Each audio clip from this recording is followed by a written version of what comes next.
Prono Chebulet, Senate Baringo.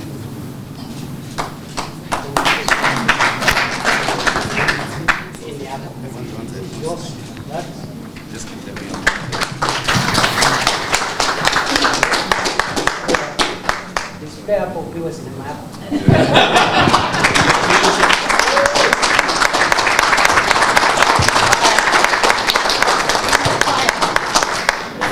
Can I use the word fire once in a while? Fire, see fire. I am a certified user of that word.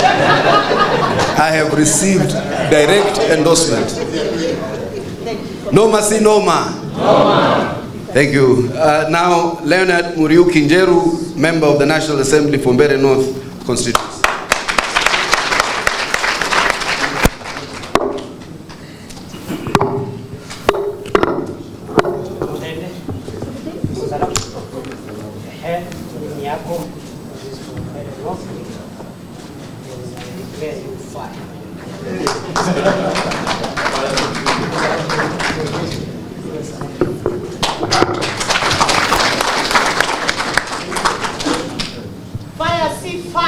Fire!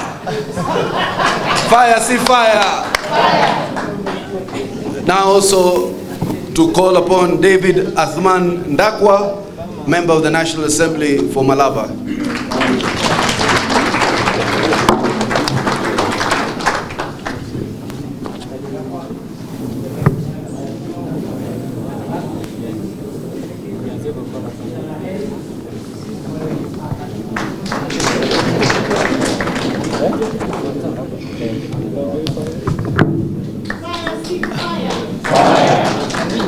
Ahmed, oh, fire, see fire. Ndakwa ni fire, see fire. Adomeona amevaa kama mimi. Huyu pia ni sitting MCA, majority leader ndani ya Kakamega County Assembly, na ataendelea kuwa katika bunge. Alafu hiyo kiti yako tukimaliza tunakwenda by election pia tunachukua hiyo kiti. Ahmed Maalim Hassan Aliu, member of the National Assembly for Banisa.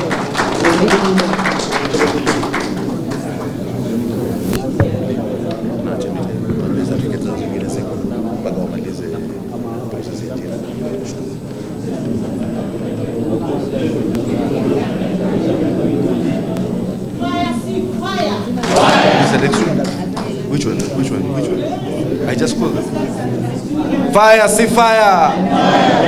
Fire, see fire. I nimetelewa like. This morning we are gathered here to issue nomination certificates for the successful candidates who are going to be the flag bearers of our party in the by-elections of 27 November 2025. And we are issuing the certificate for one Senate seat, Baringo. We also have a candidate in Mbeere North constituency. We have a UDA candidate in Malava constituency. We have another UDA candidate in Banisa constituency.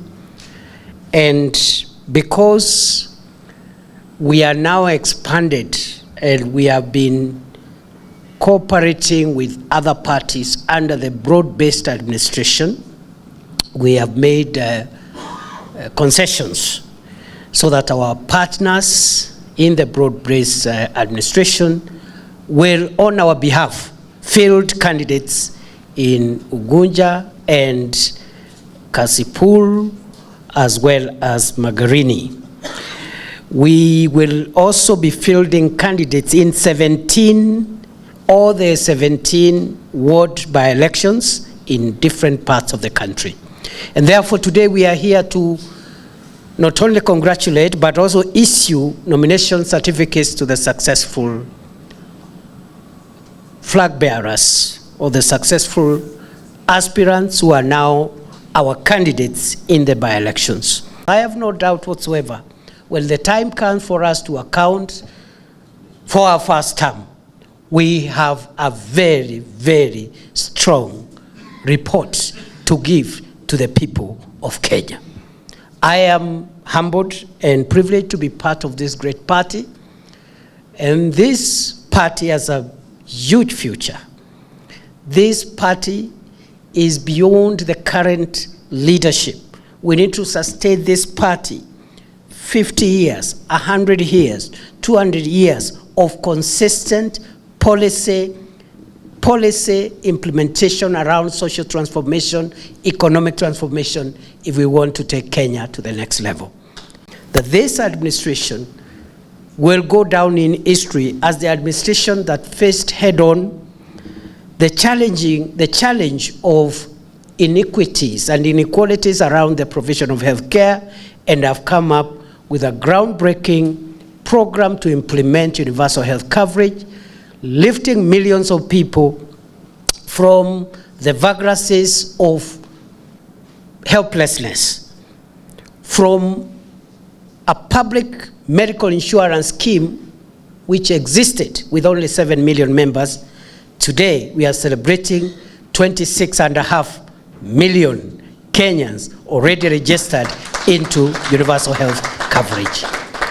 The target by December 31st is to have 30 million Kenyans enrolled.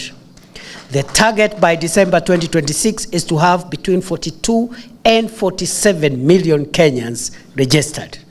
And the target by December 2027 is to have 55, 56 million Kenyans, every Kenyan with a medical insurance card. That is phenomenal. It doesn't happen anywhere.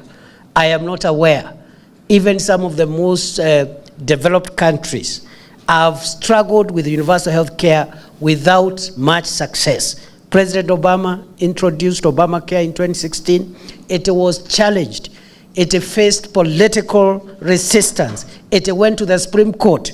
The Supreme Court ended up mutilating Obamacare, and only the vestiges of it remain today. So what we are doing here should not be taken lightly. This party was founded on an ideology.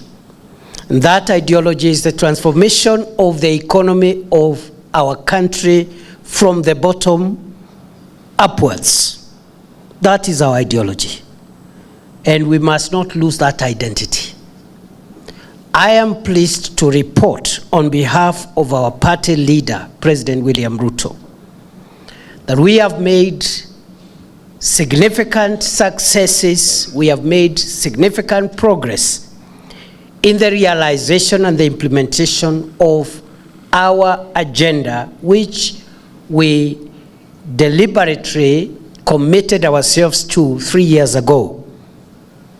We went around the country, conducted county-level forums, had a lot of engagements with professionals and other stakeholders, and came up with one of the most transformational, most ambitious manifestos ever pledged anywhere, as far as I know. It has been a very challenging journey because the manifesto that we committed ourselves to carries very heavy responsibilities that many political parties would be hesitant to commit themselves to. We were very ambitious. We remain very ambitious. And many political parties for ages always avoided saying the things we have said in our manifesto. The party primaries is the first and last bastion for democracy. We must make sure parties conduct primaries in a fair, credible manner before demanding accountability from IBC in the national election. So I'm grateful. And we have built now on that history. And we are the first party again that I know of that has now gone into technology. We've just conducted the by-elections, primaries for the by-elections digitally, electronically. It has worked wonders. There are no disputes. And I want to challenge you, Chairman Mwaura and the team, please let us work towards expanding what we have achieved so that in the next general election, we conduct all our primaries in all the constituencies digitally, electronically. And we should do it better than even IEBC. You will be surprised, 10 years, 15 years, 20 years, 30 years from today, Kenya's ranking is going to move so phenomenally. You will not recognize that the Kenya we are talking about today, what it will be 20, 30 years after successfully implementing the housing program. So what we are doing here should not be taken lightly. Look at the housing program. Every manifesto, both by the party that eventually won and the party that lost, the main opposition party, had a housing agenda, just like universal health coverage, but no courage to implement. President Uhuru again, Big Four, had housing. He abandoned it after 1 year because of politics. We have decided this time round to bite the bullet. No wonder this week our president has received on behalf of Kenya a global recognition at the United Nations as the foremost champion of affordable and social housing. And that is a big honor for our country. It looks like an easy thing, it is not. I want to challenge those characters who have been going around trying to misinterpret what universal housing and affordable social housing means. The countries that have made it to the first world, the countries that rank highly in the Human Development Index, countries like Singapore, which is always number 1, number 2 in the Human Development Index, the one asset that helps rank a country very high in the Human Development Index is shelter or housing, the quality of the houses that the people have. Because it's one house is 2-3 million shillings. So you can imagine the more people you have with houses of good quality, the more, the greater the gross national index. In other words, the more the wealth of that nation. You will be surprised, 10 years, 15 years, 20 years, 30 years from today, Kenya's ranking is going to move so phenomenally. You will not recognize that the Kenya we are talking about today, what it will be 20, 30 years after successfully implementing the housing program. Finally, sir, I really want to appreciate the leadership role that you continue to provide to this party. We know our president is very busy, and you have been his very able deputy. And not just in the executive, but you've continued to be his very able deputy party leader. I want to appreciate the many national and county and constituency meetings you continue to do across the country. Sir, you have kept the flag of UDA flying high. Please clap for him. We've seen you in one meeting in the morning, another one at midday, another one in the afternoon, and it's at different places in the country. Today, Your Excellency, I know from here you're going to Udanyi, after that you're going to Odhaya, and you're doing that as a national leader. You have not stuck to one corner. You have made the UDA party a truly national party by providing leadership across the country. And we want to encourage you to continue, and we want to promise you that you have the full backing of this party, starting with me as the chair, the SG, the deputy SG, the treasurer. All the officials are fully behind you, Your Excellency. And we'll continue telling you how things are. We'll continue giving you accolades, and where we find that there's a gap, please allow us to also tell you. But so far, you're doing extremely well. May God bless you, give you good health, give you the energy to continue to do what you're doing on behalf of this party. Thank you very much, and congratulations to all the candidates. We ask you, after you get your certificate today, go back mashinani, look for votes, go to every household, get votes. And when you go to look for votes, I have this to tell you. We are the ruling party. But that's not to mean that we look for votes with kiburi and arrogance, na matusi. That is not our brand of politics. If you look at our party leader and deputy party leader, they are both very humble. Though big people, they are very humble. So enda utafute kwa unyenyekevu, usiende kusema mupende musipende sisi ndio serikali hii kiti tumepata. Enda ukisema tafadhalini tuwaomba kura zenu, so that we may be seen as a party that is strong but yet respects the people that brought us to power. Thank you. And Your Excellency, I also want to say that we are the first political party, sir, to do digitally backed nomination, where we were getting real-time results of what was going on in each polling station during the day of nomination. And so by the close of business, we were able to know who had won and who hadn't won. And so the issues of ballots disappearing, ballot boxes being vandalized was neither here nor there, and we hope that we will continue in that spirit. We want to keep investing in our digital system from our nominations, and we believe by so doing we'll go out as the first political party in the whole country, and probably in Africa, to do party primaries in a digital way. And I really want to applaud the team that has been behind that work together with the National Elections Board.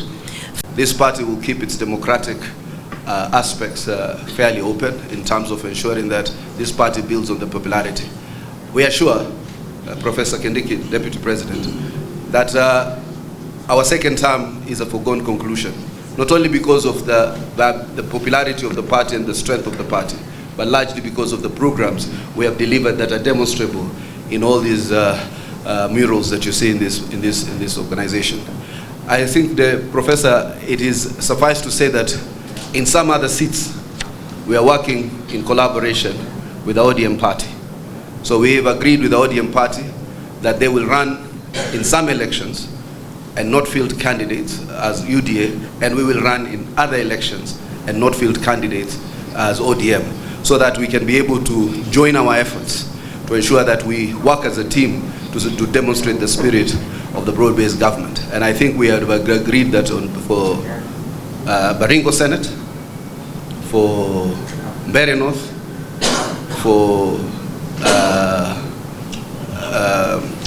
Malava, and for Banisa, UDA will field candidates without any ODM candidates being fielded in those areas. And for the areas of Kasipul, Unguja, and Magarini, we will allow ODM to field candidates, and we will go there to support those candidates as a joint candidacy. That is in the spirit of ensuring that we do not muddy ourselves into an endless fight as coalition or broad-based partners of this government. First, I want to congratulate all our candidates who battled it out in a very tough nomination exercise from across the country to emerge victorious. This is an important step in your political career. With the UDA certificate, you're almost there in many of the places, because this is a very, very respected party. We are the only political party in the country that has elected officials in 44 out of 47 counties. The next closest, I think, is about 30. So that tells you how big a party this is. We wish you well as you go out to campaign. We will come to support you. The party will stand by its candidates, as is always the case. So we want to tell our competitors, tupatane kwa kiwanja. Kazi itembee sasa vile inatakikana. Na in the name of the Deputy President, I declare you all fire. Nyinyi wote ni hawa candidates wetu ni fire si fire? Ni moto si moto? Sasa ni noma si noma? Tunawatakia kila laheri, Mwenyezi Mungu awabariki. Tutasimama na nyinyi on 27th of November in the evening. My prayer is that all the 17 of you will lift up the IBC certificate having emerged victorious. God bless. 17 plus 4 actually. So 21, I'm being reminded. Sababu kuna wengine walikuwa wamepewa earlier.